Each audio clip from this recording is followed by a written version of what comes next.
Oh, you had a bag with you, didn't you? I had a bag with me, and Drama. they had this thing with the bags where it basically had to be the size of a postage stamp for them to let you take it in. So what I ended up doing, I said to the steward, well, I've got stuff I need here. I've travelled 300 miles, come on. And he goes, well, if you can fold the bag up, you can get it in. So you're telling me if I put all the stuff that's in my bag on, I can walk through? Yeah, that's fine. So because there proceeds me for the next couple of minutes unzipping my bag, and I did it in the most theatrical way possible to cause as much disruption to the queue as possible, just to piss everybody off. I'm putting my jumper on. I put the SLP jersey on top of the T-shirt, the Coventry Bears jersey, and everything else. Put that on over the top. I then put my I had two hats and a woolly hat, so they all went on. I can't remember what else was in the bag, but gloves went on. Rolled up the bag itself. Yep, the ref's hot scarf gloves as well, weren't it? You're looking sweating at this stage. Well, then you have to do all them bloody stairs. They're fingerless ones. So then do the stairs, like looking like Joey from Friends with all the clothes on. do the stairs, get up to the top of the stairs. It would have been alright if you weren't doing lunges. pull into the fire escape, and then repack the bag, zip it up, off we go. Then I have an impromptu meet-up with Ben, the guy who was refereeing the London and South East game 2 weeks ago. I assume you didn't push him or punch him. No, he said, if you really come all the way from London. I said, actually, it's a bit further, down the southwest. And he was quite impressed. And I said, oh, yeah, I'm here with a podcast. Have a listen. So, Ben, if you're listening, hope you had a good time. Hope you enjoyed the game. He was wearing a really nice South Sydney's Rabbitohs jersey, actually. I was quite envious too much, obviously, to buy all this NRL gear. Yeah, well, it's part of the conspiracy. He's obviously sent lots of video refs up. There you go. Because the conspiracy, every time video decision goes up, there's 250 quid in the bank. You hear the little cash spins. And then there has to be a random South supporter anyway, whatever's going on. I met one in Lidl in Swindon once. It was I just couldn't get out. I was like, hang on, I'm here. What? I couldn't actually process anything to say anything because it was taking me that long to work it all out that I was just dumbfounded. I was like, how we anyway. So then after the game, Rob and I managed to get Con James into giving us a lift back into town, which was brilliant. So he parked at his work, although he wasn't allowed to park in his usual car parking space because the landlord had let out the car park and was charging a £5 a time, which was a bit cheeky. So James then dropped us in town. We went into the pub in Piccadilly. We then met your brother eventually. Yes. Who rocked up. It was about half an hour after the final whistle that the trophy finally got lifted in front of the fans by the Wigan side. So yeah, there was a long wait for that to happen. You guys had started off really pretty quickly without giving him much time to fulfil the plans that you'd arranged pre-kick-off. Anyway, we hung in there. Rob and I had a good couple of drinks. Then Matt turned up, we had another one, and then Bry came in just before his train to say hello as well, which was nice. Really good to meet him finally as well. So adding to my tally of all sorts. Did he know you were there, or was it just a coincidence? Yeah, we put a message out on Twitter. So Rob had been in charge of that. Rob, who I've got to give a big shout out to, because quite frankly, if I only had 2 working fingers on one hand, I don't think I would have bothered coming. Yeah, so to put people in the picture, Rob had been dealing with some new kitchen appliances that he'd not used for a while, and it's an oven, and he turned on the oven in the flat where he's going to be doing running the toy shop from now, and he turned the oven on, but it was opposite to the oven in the house that they'd just sold. So he thought he'd turn one hob on and his food wasn't cooking, so he put his hand, for some reason, used his hand to test if the hob was on, and put it on, and it was cold, so it wasn't working. So whilst he looked around to see what else was going on, he kind of leant on the other hob, which happened to be on, burnt half his hand, but he went to the A&E, got strapped up, had some hilarious sausage fingers on half of his hand, on his right hand, and then was meant to be going to the burns unit on Saturday morning to get it properly sorted out, but he toughed it out. He thought, no, I'm going to the SLP meetup. I'm seeing both grand finals. I'm doing it tough, and he actually didn't go to the Burns unit until Sunday. So yeah, he definitely deserves credit for that, certainly. Yeah, so fair play to him, because he was clearly in some visible pain at a couple of points, and he forgot, because there's one point where he went to the bar and forgot that he was going to need a hand carrying them back, which is cool, which is quite funny. But actually, one moment we've got to talk on is another big up to Grandad John for giving you lip about Wigan whilst you were pushing him. You were very kindly pushing him for a spell, and yet he was chirping off at you, which was brilliant. Loved it. Do you know what? Is a proper top bloke, isn't he, Grandad John? Yeah. I think we best start the show. You probably should, actually. That's quite a preamble, yeah. So what's on the show this week? We recap the Super League Grand Final, as well as other crucial games in the promotion relegation playoff and the Women's Grand Final. We'll then cover off the news, but we'll start. This is optimistically written, obviously. We'll start with a reminder to make your votes in the SLP Awards, the Sloppies. Complete your SLP Dream Team selections as well, and get working on your audio reviews for your team's season and for our season review and awards shows that are going to be coming up at the start of November, because I'm going to be out of the country for a couple of weeks on a, I would say for myself, a well-deserved holiday. So I'll be in America, and you guys will be doing your voting, sending in your audio reviews. Also, get in touch if you want to be your team's representative on the Super League legs of the season review stuff.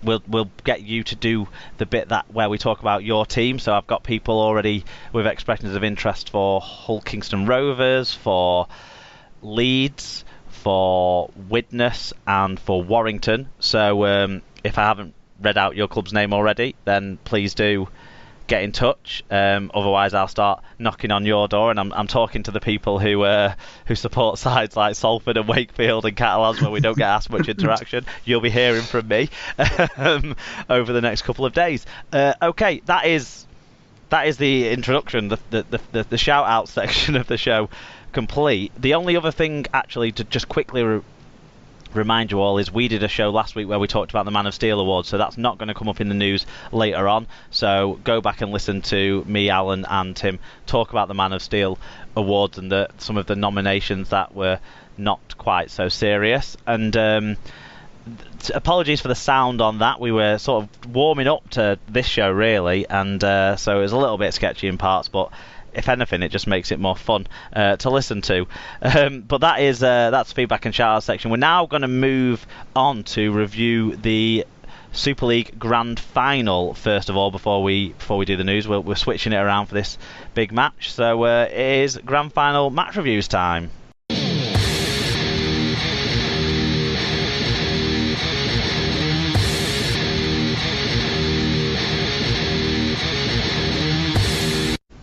Grand Final match reviews time now then. Sponsored by Rob's Toy Shop on eBay. You can find a wide range of toys, gifts, rugby league birthday cards and more at Rob's Toy Shop on eBay. Visit stores.ebay.co.uk/Rob's Toy Shop, and on any orders over £5 you can earn 5% cash back, and also 1% of your order value will go into the SLP coffers. You have to put SLP discount at checkout. Go to our blog on superleaguepod.com and you'll see all the details of that and a link to Rob's Toy Shop.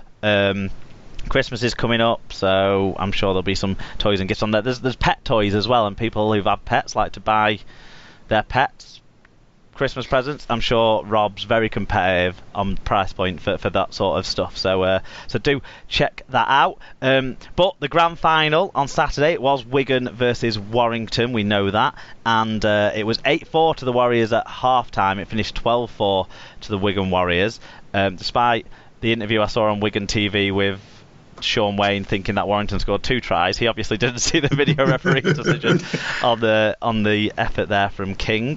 He was already 2 pints in at that point. Robert Hicks was the referee. I'm sure some of his decisions will come up in the fan reviews. And the crowd was the lowest since 2009. and the second lowest since about 2002 or 2003. 64,892. Before we talk about the game and hear from Wigan fan Sean Lawless of Wigan Fan TV, do we have any comments on the crowd figure? There was quite a few empty blocks near me, so it doesn't really surprise me. There's sort of patches. I mean, obviously we had a spare seat, and then the seat immediately next to that was free as well. So there's a few sort of dotted around in the block I was in.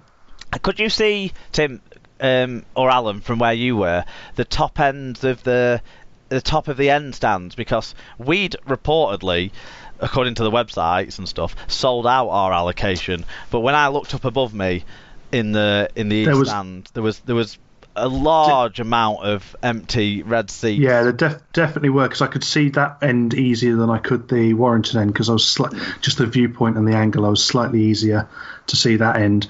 And there was a big block. There was one block that was actually tarpaulined off, so that there was no one getting in there. And then there was another block towards the far side that was severely sparsely populated. I mean, I was on the side, so I was near I was in the Wigan end, but I was kind of opposite the try line. Okay. So I could see both. I could see both ends, and they both looked similarly sparse towards the top. They were both pretty similar. However, around me, bear in mind my ticket was nominally was in a neutral area. It wasn't bought at the last minute or anything like that. I was surrounded by Wigan fans. It was entirely Wigan fans around me. So maybe people have bought tickets there rather than around, up in the rafters type thing. I can't really comment on the number of Warrington fans, because I couldn't see other than them being quite a big block. But is it something we should be seriously worried about? I mean, obviously we made all the excuses we wanted to about the Challenge Cup final crowd, but ultimately it was disappointing. This season's attendance over the whole season is down, I think, 7% on last season. All the major events have been down, and the grand final likewise has been down. There was obviously travel disruption, weather disruption as well, that might have put some people off, but not 10,000 people off. So no, is and the I sport dying, think I suppose, is my question before we get into the beauty of the game that should keep it alive. And they're two of the generally better supported teams. It's not like you're facing a smaller team who would naturally have not had that latent fan base and that historic fan base to call upon that would only turn out for a grand final. So I think it is a bit of a worry that if those sides can't fill it, then who realistically could.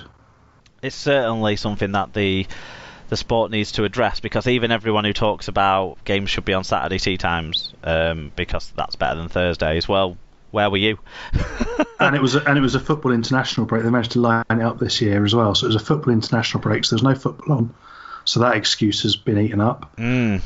And even if there was travel, there was enough supporters, coaches, or mates of mates going that you could have got there if you'd wanted to go. Yeah, so with free tram travel as well. Let's not forget throughout the Greater Manchester area. So that did take a cost of it out of the equation. Yeah, so a little bit worrying. The crowd. I think so.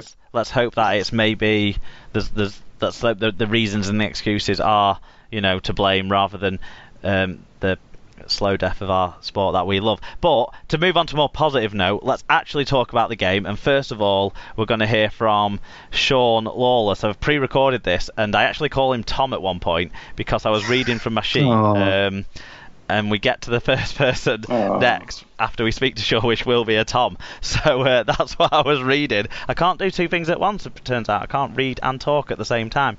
So I mean, I'm sure Emma's told you that many times over the years, to be fair. I'm lucky if she thinks I can do one thing at once sometimes. But so we're going to hear from Sean Lawless, our friend from Wigan Fan TV. So before we get into the rest of the more neutral fan reviews, we've got another Wigan fan joining me to talk about his experience of the victorious grand final occasion. Sean Lawless from Wigan Fan TV. Welcome onto my show, Tom. Sean.